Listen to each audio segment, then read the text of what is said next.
Film ini berkisah mengenai seorang anak perempuan bernama Ogino Chihiro yang pergi bersama kedua orang tuanya untuk pindah ke rumah baru mereka. Dalam perjalanannya tersebut, ayah Chihiro mengambil jalan pintas dan menemukan pintu masuk ke sebuah tempat.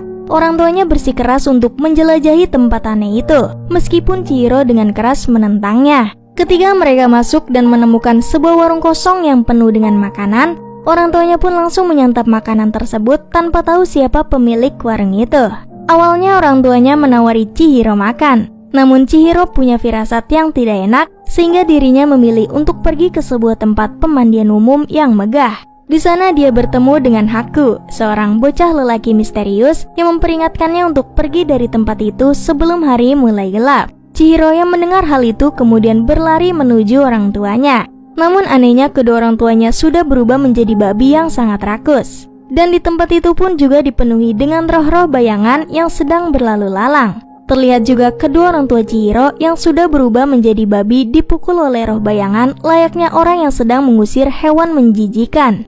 Chihiro yang tak tahu bahwa babi itu merupakan kedua orang tuanya pun berteriak mencari ayah dan ibunya. Hingga akhirnya Chihiro berusaha untuk keluar dari tempat itu. Namun sayangnya jalan menuju keluar sudah dipenuhi dengan air sungai, sehingga Chihiro terjebak di dunia roh itu. Tidak lama setelah Chihiro menangis, tubuh Chihiro menjadi tembus pandang, dan kemudian anak laki-laki bernama Haku tadi muncul lagi dan menyuruhnya untuk makan makanan dari dunia roh tersebut agar tubuhnya tidak menghilang. Karena merasa kasihan, Haku kemudian mengatakan kepada Chihiro agar dirinya harus bekerja di dunia roh. Karena menurutnya hal itu merupakan satu-satunya cara agar Chihiro bisa bertahan hidup di tempat itu.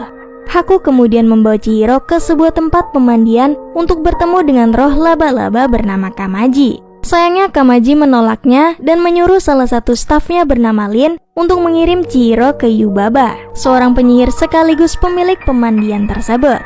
Yubaba awalnya menolak, hingga akhirnya terpaksa menerimanya karena Chihiro bersikeras terus memohon kepadanya. Setelah Chihiro menandatangani kontrak untuk pekerjaan itu, Yubaba kemudian mengganti nama Chihiro menjadi Sen. Karena nama aslinya sudah diambil oleh Yubaba, Chihiro sedikit demi sedikit mulai melupakan dirinya sendiri. Dan Haku kemudian memperingatkannya bahwa jika dia benar-benar melupakan dirinya sendiri, dia akan tinggal di dunia roh dan terjebak selamanya. Pada hari pertama Sen bekerja di pemandian, dia bertemu dengan roh pendiam berwajah putih bernama Noves. Dengan polosnya dia membiarkan makhluk itu masuk ke pemandian. Hingga saat berada di dalam, makhluk itu pun langsung menghilang. Tidak lama Sen mendapatkan tugas untuk membantu melayani arwah bau dengan tumpukan sampah dan kotoran yang ternyata